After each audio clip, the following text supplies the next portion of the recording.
뉴욕에 해가 지면 금융시장은 진짜로 움직이기 시작합니다. 화려한 빌딩의 불빛이 꺼질 즈음 JP모건, 골드만삭스, 시티그룹 같은 대형 글로벌 투자은행의 트레저리 데스크는 여전히 불이 꺼지지 않습니다. 컴퓨터 화면 위에는 하루 동안의 금융 거래가 한눈에 표시됩니다. 누군가는 오늘 하루만 버틸 돈이 필요하고 누군가는 하룻밤만 안전하게 굴릴 투자처를 찾습니다. 그 두 흐름이 만나는 곳이 바로 레포 시장입니다. 그리고 그 흐름을 중개하는 기관은 투자은행입니다. 한 트레저리 데스크의 딜러가 단말기 앞에서 호가를 입력합니다. 1억 달러, 오버나잇, 트레저리 2년물 담보, 헤어컷 0.5, 소퍼 플러스 EBP. 이 짧은 숫자 몇 줄이 오늘 밤 시장의 금리를 결정합니다. 이런 거래를 레포라고 부릅니다. 레포 거래는 채권을 팔고 다음 날 다시 사오는 형태로 돈을 빌리는 초단기 담보 대출입니다. 반대로 담보를 받고 돈을 빌려주는 거래를 영레포라고 합니다. 예를 들어 보겠습니다. 돈이 필요한 헤지펀드 시타델은 자신이 보유한 1억 달러짜리 미국채를 JP모건에 담보로 맡깁니다. JP모건은 이 담보를 기준으로 헤어컷 0.5%를 적용해 9,950만 달러를 시타델에게 빌려줍니다. 이때 적용 금리는 레포시장 금리인 소퍼 4.04%에 0.02%를 더해 4.06% 수준이 됩니다. 그런데 JP모건도 이 현금을 모두 자기 자본으로 조달하지는 않습니다. 자신이 받은 그 국채를 다시 담보로 삼아 자금이 남는 머니마켓 펀드와 하루짜리 레포 거래를 체결합니다. 이때 MMF에게 적용되는 금리는 4.06보다 낮은 4.04 수준입니다. 자기는 시타델보다 더 싸게 돈을 빌려오는 것이죠. 하지만 이번에는 헤어컷이 1.0%로 더 높습니다. 담보가 재사용되어 그만큼 신용도가 낮아졌기 때문이죠. 따라서 JP모건은 MMF로부터 9,900만 달러만 빌려올 수 있습니다. 시타델에게 내준 9,950만 달러보다 50만 달러가 부족하죠. 이 차액은 JP모건의 자체 유동성으로 메워야 합니다. 대신 JP모건은 두 거래 사이의 금리 차이와 거래 중개 수수료로 수익을 냅니다. 그런데 이 둘 사이의 결제에서는 상업은행을 거쳐야 합니다.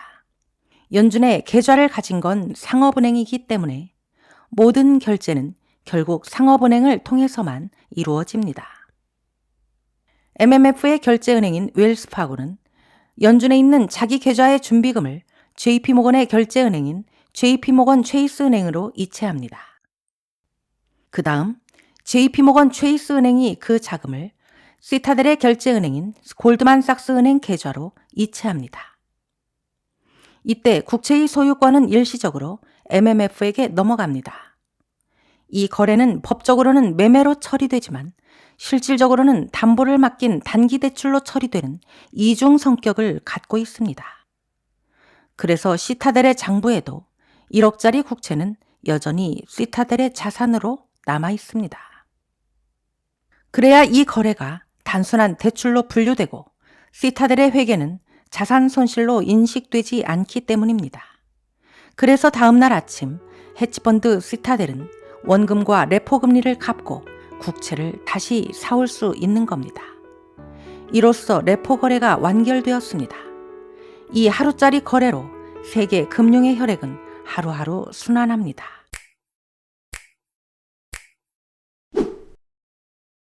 레포 거래는 왜 실질로는 대출인데 법적으로는 매매일까요? 그 이유는 법적 안정성 때문입니다. 만약 돈을 빌린 시타델이 밤사이에 파산하면 어떻게 될까요? 아니면 다음날 빌린 돈을 못 갚으면 어떻게 될까요? MMF는 담보로 받은 국채를 즉시 팔아 손실을 막아야 합니다. 그런데 담보대출이라면 담보의 소유권이 여전히 시타델에게 있어 법원이 개입하는 등 복잡한 과정을 거쳐야 합니다.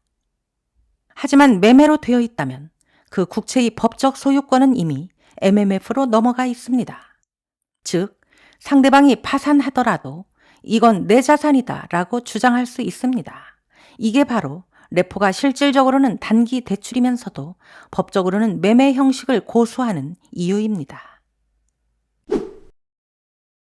그리고 매매로 되어야 하는 중요한 이유가 또 있습니다. 레포의 또 다른 특징은 이렇게 받은 담보가 다른 거래에 다시 쓰일 수 있다는 점입니다. 이걸 재사용이라고 합니다. 레포 거래가 매매 형식으로 이루어졌기 때문에 담보의 법적 소유권이 잠시라도 빌려준 쪽으로 넘어옵니다. 그 순간 돈을 빌려준 기관은 그 담보를 자신의 자산처럼 취급할 수 있습니다. 그래서 또 다른 기관에 담보로 내놓고 새로운 레포 거래를 할 수 있습니다. 이렇게 레포는 매매 형식으로 거래되기 때문에 하나의 국채가 하루 동안 여러 손을 거치며 신용을 반복해서 만들어내는 자산이 됩니다. 이 보이지 않는 사슬이 바로 레포 시장이 신용을 증폭시키는 숨은 회로입니다. 담보가 담보를 낳을 때마다 그 가치는 어떻게 될까요? 담보가 1억짜리 2년물 국채라고 해도 그대로 1억 달러를 빌려주진 않습니다. 보통은 0.5%를 공제해 9,950만 달러만 빌려줍니다. 이 차이를 헤어컷이라고 부릅니다. 국채 가격은 하루 사이에도 변동할 수 있기 때문에 빌려주는 쪽은 언제나 약간의 여유를 둡니다. 시장 불안이 커질수록 그 폭은 커집니다. 그리고 담보의 신용도가 낮을수록 헤어컷은 더 높아집니다. 헤어컷은 곧 시장 스트레스의 척도, 그리고 서로의 신용을 재확인하는 장치입니다. 담보의 가치는 매일 바뀝니다. 국채 가격이 떨어지면 빌려준 쪽은 즉시 마진콜을 보냅니다. 담보가 어제보다 싸졌습니다. 담보를 더 넣으시든가 현금을 더 넣으세요. 이 요구가 한꺼번에 몰리면 시장은 순식간에 얼어붙습니다. 그 끝에는 언제나 같은 단어가 남습니다. 마진콜, 강제 청산. 레포 거래에서 가장 중요하게 여겨지는 것, 소퍼입니다. 매일 오가는 수많은 레포 거래의 금리를 평균한 것이 소퍼입니다. 소퍼는 말 그대로 담보를 잡고 하루 동안 빌린 돈의 실제 금리입니다. 이 지표 하나에 시장의 유동성, 신용 상태, 담보 신뢰도가 모두 녹아 있습니다. 소퍼 금리가 오른다는 건 레포 시장에서 단기 자금이 부족해져 숨이 차기 시작했다는 신호입니다. 재무부가 단기 국채를 대량으로 발행하면 시중의 현금이 재무부 계좌로 빨려 들어가 잠시 묶입니다. 이렇게 시장에서 현금이 줄어들면 레포 시장에서 돈 빌리는 비용이 갑자기 뛰어오를 수 있습니다. 이런 상황을 시장에서는 유동성 스트레스가 커졌다고 말합니다. 단기 돈줄이 이렇게 조여지면 주식이나 암호화폐 같은 위험 자산의 가격도 크게 흔들릴 가능성이 커지겠죠. 레포 시장은 민간 금융기관들끼리 돌아가지만 연준은 언제나 보이지 않는 안전판으로 개입합니다. 시장에서 현금이 마르고 금리가 급등하면 연준은 SRF라는 긴급 창구를 열어 자금을 시장에 불어넣습니다. 담보만 가져오면 언제든 네가 필요할 때 빌려줄게. 단 금리는 비싸다. 이것은 곧 이런 의미입니다. SRF는 쉽게 쓰는 창구가 아니다. 정말 돈이 없어서 위기일 때만 와라. 민간 금융기관이 SRF를 이용한다는 것은 그만큼 비상 상황이라는 의미가 되겠죠. 반대로 돈이 넘쳐 금리가 바닥으로 떨어질 때는 연준은 영레포로 자금을 흡수합니다. 남는 돈은 나에게 맡겨 대신 이자를 줄게.